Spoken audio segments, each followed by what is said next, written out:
एजाज अहमद खान साहब, आप सहमत हैं नेहोरा जी की बात से? हालांकि आप तो उन्हें पिछड़ा, दलित, मुस्लिम विरोधी सब बता चुके हैं। नहीं, ये तो किया ही नहीं इन्होंने पिछले के लिए काम। इन लोगों ने तो किया ही नहीं। एजाज अहमद जी अनम्यूट कीजिए।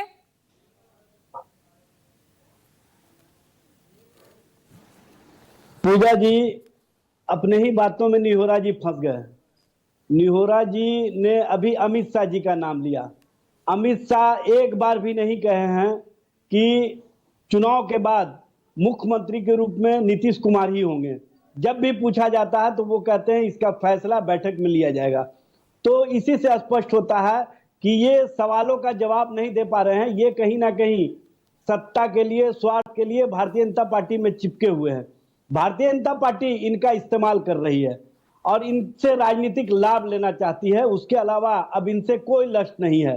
भारतीय जनता पार्टी जिस तरह का खेल 2020 के चुनाव में चिराग पासवान के माध्यम से किया था, उसी तरह का खेल पुनः शुरू कर दिया है। और भारतीय जनता पार्टी के राजनीतिक प्रयोगशाला में एक बार फिर से जो भारतीय जनता पार्टी के हनुमान हैं चिराग पासवान, वो कहीं ना कहीं उसी तरह से अपना देखिए ना, उछल कूद करना शुरू कर दिए हैं जिस तरह से 2020 के चुनाव से पहले किया था। और बिहार फर्स्ट, बिहारी फर्स्ट, और हम बिहार के लिए लड़ना चाहते हैं, बिहारियों के लिए लड़ना चाहते हैं, जिस तरह की भाषा वो इस्तेमाल कर रहे हैं, ये कहीं ना कहीं नीतीश जी के नेतृत्व पर सवाल खड़ा होता है। और आप ये बताइए ना एजाज जी, अब तो ओवैसी लगातार कोशिश कर रहे हैं महागठबंधन का हिस्सा बनने की। पूजा जी, और उनको महागठबंधन में नहीं लेना, उसका नुकसान 2020 पिछले चुनाव में आप झेल चुके हैं। बेशक उनकी पार्टी के विधायक ले आए आप अपनी पार्टी में, नुकसान तो हुआ ना।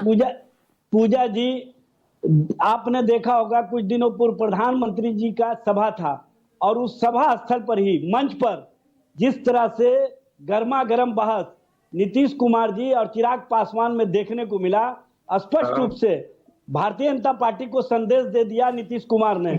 और आपने देखा होगा अभी महागठबंधन में आई ना एजाज अहमद जी, जो सवाल मैंने पूछा उस पर आइए। पुलिस नियुक्ति के मामले में सुन रहे थे। सुन लीजिए ना, निहोरा जी शांत रहिए। अरे भाई ऐसा सबसे बड़ी बात यह है, निहोरा जी के बीच में नहीं। निहोरा जी सुन लीजिए, अभी आपका फोन खुल रहा है तो बेचैन मत होइए।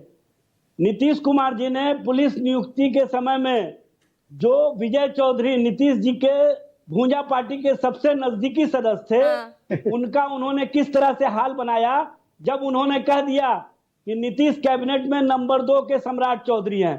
और स्पष्ट रूप से उन्होंने भारतीय जनता पार्टी को, सम्राट चौधरी जी को भी सामने में ही संदेश दे दिया कि अगर इस तरह की बातें होगी तो हम बर्दाश्त नहीं करेंगे, हम अपने सबसे करीबी को भी धक्का देकर के बाहर कर सकते हैं। आपके महागठबंधन में शामिल हो रहे हैं या नहीं, ये बताइए ना। पूजा जी सुन लीजिए, जहां तक ओवैसी साहब का सवाल है, ओवैसी साहब ने खुद ही कहा कि हमारे प्रदेश अध्यक्ष संपर्क में है। अब प्रदेश अध्यक्ष किससे संपर्क में है अब तक समझ में नहीं आता है। सिर्फ प्रेस से संपर्क से कुछ नहीं होता है। और सबसे बड़ी बात यह है कि मतलब आप कह रहे हैं कि आपकी पार्टी में किसी से उनकी बात नहीं हो रही?